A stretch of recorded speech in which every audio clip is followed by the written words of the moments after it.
அஸ்ஸலாமு அலைக்கும் ரஹ்மத்துல்லாஹி வரகாத்துஹு. அல்ஹம்துலில்லாஹ், அல்லாஹ்வுடைய கிருபை கொண்டு 4 ஆண்டாக சமுதாய செல்வம் என்று நம்ம நடத்தி வருகிறோம். 3 ஆண்டு, இது 4வது ஆண்டு. மனசுக்கு ஒரு சந்தோஷமான ஒரு விஷயந்தான். ஏன்னா இந்த சமுதாயம் ரொம்ப படிப்பில் ரொம்ப பின்தங்கி இருந்த சமுதாயம் இன்னும் பின்தங்கி தான் இருக்குது. அதுக்குள்ள முயற்சிகள் எல்லா அமைப்புகள் எடுத்தாலும், எல்லா ட்ரஸ்ட்டுகளும் எடுத்தாலும் நம்ம ஒரு முயற்சி எடுத்து பார்ப்போம்னு சொல்லிட்டு அது அல்லாஹ்வுடைய கிருபை கொண்டு இந்த சமுதாய செல்வத்தை நடத்தணும். அதில் அல்லாஹ் நிறைய விஷயத்தை நம்மளுக்கு வெற்றியை கொடுத்துருக்குறான். அதுக்கு ஒரு டெமோவாகவே ஒரு டாக்டரும் நம்மள்கிட்ட இருக்கிறார். அல்ஹம்துலில்லாஹ், மனசுக்கு ஒரு சந்தோஷம். இத்தனை ஆண்டு நம்ம பல விஷயத்தை சமுதாயத்துக்காக நம்ம உழைச்சிருந்தாலும் இப்போ நம்ம உழைக்கிற உழைப்பு இருக்குல்ல, இதுதான் மனசுக்கு ஒரு சந்தோஷத்தை கொடுக்குற ஒரு உழைப்பாக இருக்குது. இது சமுதாய செல்வம் மட்டும் இல்லை, இந்த பணியை இதோட விட்டுறக்கூடாது. அடுத்த கட்டத்துக்கு இந்த +2 படித்து முடித்த பசங்க காலேஜ் அடுத்த இதுக்கு போகிறதுக்கு நம்ம என்ன செய்யணும்? வெறும் ஊக்கத்தை மட்டும் கொடுத்தா பத்தாது.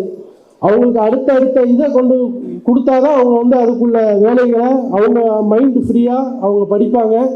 அதுக்குள்ள வேலைகளும் அல்ஹம்துலில்லாஹ் அல்லாஹ்வோட கிருபை கொண்டு பண்ணிட்டு இருக்கிறோம். பல சகோதரர்கள் இதுக்கு ஒத்துழைப்பு கொடுத்துருக்குறாங்க. அல்ஹம்துலில்லாஹ், ரொம்ப மனசுக்கு ஒரு சந்தோஷமான விஷயம். அந்த ஒரு கட்டம் இந்த ஒரு கட்டம் போனாலும் அடுத்தது 9th 10th பசங்களுக்கு ஃப்ரீ டியூஷன் அல்ஹம்துலில்லாஹ் அதுவும் நம்ம நடத்திட்டு இருக்கிறோம். கோயம்புத்தூர் நம்ம ஆரம்பிச்சாச்சு அல்ஹம்துலில்லாஹ். அடுத்தது சென்னையில் இன்ஷா அல்லாஹ் நாளையிலேருந்து இன்ஷா அல்லாஹ் நம்ம ஸ்டார்ட் பண்ணுறோம். நம்மளுக்கு ஒரே நோக்கம்தான், இந்த சமுதாயத்தை மேல் இடத்துக்கு கொண்டு போயிடணும்னு சொல்லி ஒரே சிந்தனை தான். எங்களுக்கு எந்த தேவைகளும் இல்லை. 10ஓட 11 நாங்களும் கடந்து போயிடலாம். ஆனால் அதை இந்த சமுதாயத்தை பெரிய ஒரு லெவலில் கொண்டு நம்ம நிப்பாட்டணும். நம்ம உயிரோடு இருக்க காட்டியும் இந்த சமுதாயத்துக்கு ஏதாவது ஒன்று செஞ்சாகணும்னு சொல்லிட்டு தான் இந்த விஷயத்தை நம்ம கையில் எடுத்தோம்.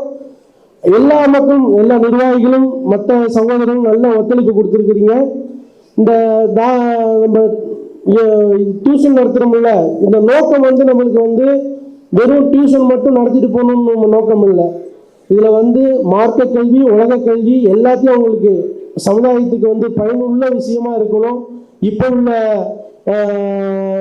பசங்க எந்த கண்டிஷனில் போதைப் பொருள் மற்ற விஷயத்தில் எல்லாத்துலேயும் அவங்க ரொம்ப நம்ம முஸ்லீம் சமுதாயம் தான் அதிகமாக போதைப் பொருளில் இருக்கிறாங்க. அது நீங்கள் தெரிஞ்சுருப்பாங்க, ஃபீல்டில் இருக்கிறவங்க உங்களுக்கு தெரியும். அதிகமாக இந்த சமுதாயத்தை எந்த வகையில் வழியில் கெடுத்து கொண்டு போகலான்னு சொல்லி ஒரு கூட்டம் அலைஞ்சிட்டு இருக்கு. அதில் மெயின் டார்கெட்டு இந்த போதைப் பொருளை முஸ்லீம் இருக்கிற பகுதியில் தான் அதிகமாக கொண்டு போகிறாங்க. அது நம்மளுக்கு கண் கூட தெரியுது. அது இப்போ இந்த பசங்களை நம்ம எப்படி கொண்டு வர்றது? ஏன்னா நம்ம டியூஷன் சென்டர் நடத்துகிறோம். இந்த டியூஷன் சென்டர் மூலியமாக அவங்களுக்கு நல் ஒழுக்கத்தை கற்றுக் கொடுக்கறது ஒரு பக்கம், தர்பியா மூலியமாக பேரண்ட்ஸுக்கு அவங்களுக்கு எல்லாத்துக்கும் நம்ம கற்றுக் கொடுக்குறோம். அல்ஹம்துலில்லாஹ் அல்லாஹ்வோட கிருபை கொண்டு அதுக்கு உங்களோட நாங்கள் மட்டும் 2 கை தொட்டினா தான் யோசனை வரும். சவுண்டு 2 கை தொட்டினா தான் வரும். ஒரு சவுண்டை மட்டும் வெறும் காற்று தான் வரும். இன்ஷா அல்லாஹ் உங்களோட ஒத்துழைப்பு கண்டிப்பாக வேண்டும். இன்ஷா அல்லாஹ் அதை மனசில் வச்சு 9th 10th ஃபஸ்ட்டு கட்டமாக நம்ம கோயம்புத்தூரில் ஆரம்பித்து இப்போ சென்னையில் ஆரம்பிக்கிறோம். இன்ஷா அல்லாஹ் இந்த வருஷத்துக்குள்ளே 10 சென்டர் ஆரம்பிக்கலாம்னு சொல்லிட்டு நியத்து வச்சு அதுக்காக நம்ம ஓடிட்டு இருக்கிறோம். துவா கண்டிப்பாக, ஃபஸ்ட்டு துவா உங்களோட ஒத்துழைப்பு எல்லாமே வேணும். இன்ஷா அல்லாஹ் அதில் மனசில் கருத்தில் கொண்டு இன்ஷா அல்லாஹ் நீங்கள் சப்போர்ட் பண்ணுங்கள். மற்ற சகோதரரும் இன்ஷா அல்லாஹ் அதுக்காக உழைங்க. இன்ஷா அல்லாஹ். அஸ்ஸலாமு அலைக்கும்.